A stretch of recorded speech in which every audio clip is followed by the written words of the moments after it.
Nagkasama ang pato at manok, naglimlim sa isang limliman. Napunta na sa loob.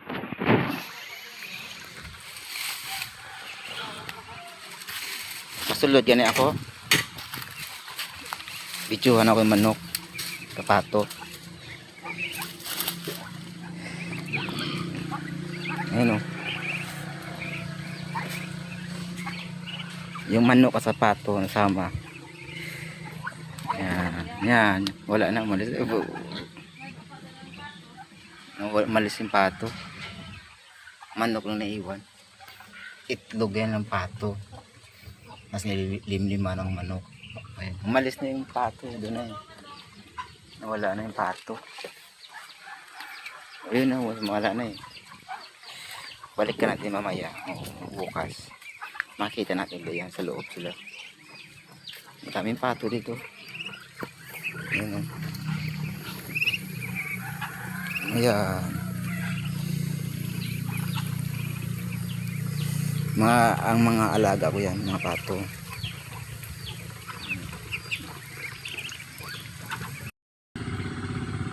Ayan ang grupo ng mga pato, ang dami oh. Ayan. Nandito pa rin ang manok at saka ang pato na magkasama sa isang pugad na lilimlim. Tingnan natin dito. Ayan o. Ayan. Yung manok at pato magkasama sa isang itlog. Lilimlim sila. Ayan ang mga alaga kung pato at saka manok. Ayan. Magkasama yan sa isang pugad. Ayan o. Daming pato ng grupo-grupo yan. O. Dito sa labas ang mga pato. Yan.